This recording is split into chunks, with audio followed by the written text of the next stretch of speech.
欢迎来到巴巴娱乐呀频道，请订阅频道，所以大家不要错过当天最热门的新闻。我们今天的时事通讯包括以下内容：两京15日诚意新剧，惋惜遗憾缺席，王鹤润接棒女主。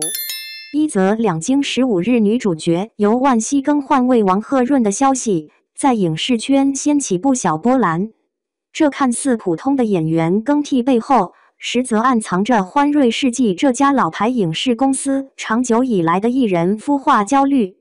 当诚意又要带新人成为热议话题，我们不禁要问，这种以老带新的模式究竟是双赢策略，还是暴露了影视公司在艺人培养上的结构性困境？欢瑞世纪对老带新模式的执着几乎到了偏执的程度。从琉璃中原冰岩搭档诚意，到沉香如屑安排杨紫与诚意合作，再到莲花楼中陈都灵与诚意的组合，欢瑞似乎找到了一条以顶流带动新人的捷径。据不完全统计，近5年内欢瑞出品的头部剧集中，超过70%采用了资深艺人搭配公司新人的演员配置。这种模式在商业考量上无可厚非，既保证了剧集的基础热度，又能压缩制作成本，同时完成对新人的曝光扶持。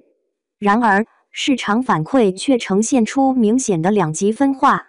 琉璃的成功让袁冰妍迅速跻身一线，但沉香如屑中新人演员的表现却引发了资源咖的质疑。数据显示，欢瑞新人主演剧集的平均豆瓣评分比全资深阵容低 0.8 分，收视率波动幅度高达 40%。这暴露出一个残酷现实，不是所有新人都能借力前辈光环一飞冲天，观众对生硬捧新行为的容忍度正在降低。王鹤润此次面临的舆论压力堪称典型案例。这位1994年出生的女演员，虽参演过《知否知否应是》《绿肥红瘦》《长安12时辰》等热门剧集，但始终处于戏红人不红的状态。欢瑞选中她接替惋惜，看中的或许正是她扎实的演技功底和相对空白的舆论形象。然而，社交媒体上长相没有辨识度、代表作匮乏等评价甚消沉上，折射出观众对空降女主的本能抵触。这种反应不仅关乎演员个人，更反映了市场对影视公司强行推新策略的审美疲劳。深入分析欢瑞的艺人结构，我们会发现其面临青黄不接的严峻局面。公司目前拥有30余位签约艺人，除诚意、任嘉伦等少数几位能够独立扛剧外，大多数处于半熟状态。对比正午阳光、柠檬影业等竞品公司均衡的艺人梯队，欢瑞的断层现象尤为突出。这种结构缺陷迫使公司不断重复老带新的套路，形成恶性循环。财报显示，欢瑞艺人经济收入增长率已连续3年低于行业平均水平，验证了单一孵化模式的局限性。影视行业的集体焦虑在欢瑞身上体现得尤为明显。随着爱优腾等平台自制内容比例提升，传统影视公司的造星能力被不断削弱。数据显示，2025年新晋顶流艺人中，平台自制剧出身者占比达 65%， 远超影视公司出品剧集。欢瑞坚持老带新的背后，是对失去艺人孵化主导权的深层恐惧。这种恐惧导致其过度依赖已成名的少数艺人，反而阻碍了新人自然生长的空间。跳出欢瑞个案，我们应当反思影视公司艺人培养的系统性困局。韩国娱乐工业的练习生体系、好莱坞的选角导演制度，都证明了艺人孵化需要专业化、系统化的支持。反观国内，多数公司仍停留在拍戏带人的原始阶段。欢瑞若能建立表演培训、角色匹配、舆情管理的全链条培养机制，或许比简单粗暴的塞人更能赢得市场认可。两京15日的换角风波终将平息，但欢瑞世纪面临的艺人战略转型才刚刚开始。当观众越来越抗拒资本强推的资源咖，当新人演员在社交媒体时代面临更严苛的审视，影视公司必须重新思考，是要继续消耗顶流艺人的号召力来填补自身培养体系的缺失，还是沉下心来构建可持续的艺人成长生态？答案不仅关乎一家公司的兴衰，更指向整个行业如何走出急功近利的恶性循环。在这个内容为王的时代，观众最终选择的永远是那些凭实力自然生长的演员。欢瑞世纪若想真正解决诚意又要带新人的困局，或许应该少一些套路化的商业计算，多一些对艺术规律和市场理性的尊重。毕竟，最好的捧新方式，从来不是让顶流艺人当人肉背景板，而是给新人足够的时间和空间，让他们用自己的光芒照亮观众的眼睛。王鹤润能否逆袭成新女主？两京15日选角悬念升级。阅读此文之前，麻烦您点击一下关注，既方便您进行讨论和分享，又能给您带来不一样的参与感。创作不易，感谢您的支持。最近的娱乐圈真是比宫斗剧都精彩。万茜和王鹤润原本八竿子打不着的两位女演员，现在硬生生在一个剧本上杠上了。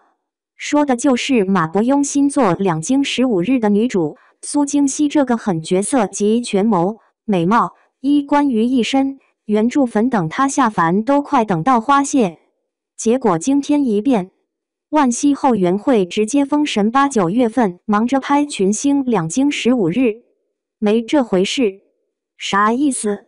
就是不要再幻想万茜会出演，制片方之前画的饼通通作废。你以为没了后续？呵，热闹才刚开始。王鹤润居然光速关注两京15日官微，这手速属实让人看傻。偶像剧替补选手真人版官方还没发，他自己已经明明白白在排队等待了。更绝的是，网友和粉丝这波反应直接打进热搜冰火两重天现场，有的一脸懵，剧都还没官宣，你们是在演谁呢？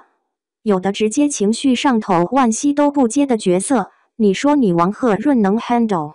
坦白讲，我也是一脸问号。万茜是什么咖位？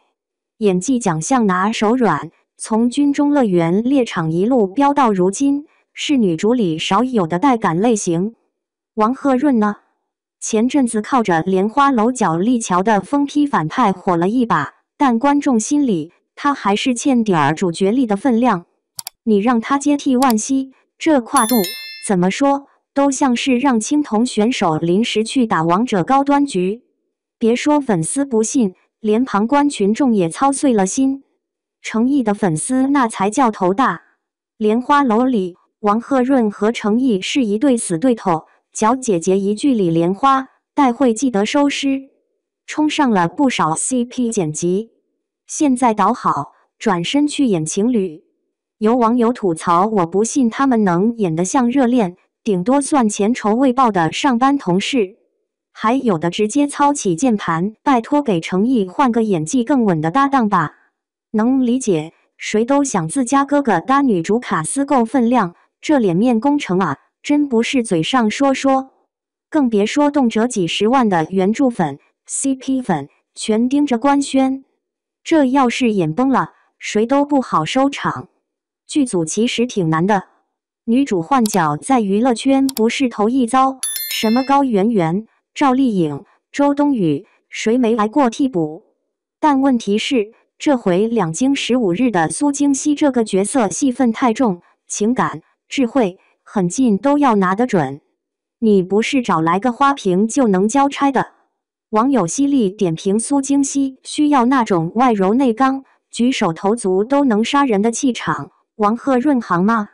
真的是问到点上了。替补可以理解，但观众也是看重作品质量的。要说万茜之前玩权谋、演心理戏，她真是随手拈来。王鹤润还得让大家先看是否能装下这庞大的角色能量，一不小心就成了大型试炼场。现在最悬念的就是后续怎么发展。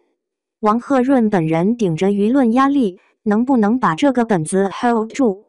诚意的粉丝认不认可？原著还会不会被魔改得让人认不出？再加上这波全网吃瓜的热情，我就能不能不让观众失望？不然这几天粉丝画像都快出圈了，诚意超话底下全在暗自祈祷，拜托女主咖位给力点，咱这番位别掉链子。惋惜粉丝怒刷存在感，我们忙着看群星，没空陪你们玩调换。而原著大粉索性自立 flag 等官宣再追，不然怕接受无能。追剧其实就图个痛快，卡斯做得对，好剧能飞升神作。如果选角随意，对观众和演员都是双输。这一波王鹤润的补位，是全网质疑还是黑马逆袭？观众吃瓜归吃瓜，咱还是得说句公道话，希望他真能从角解变衣冠，用演技让黑子闭嘴，用实力说话。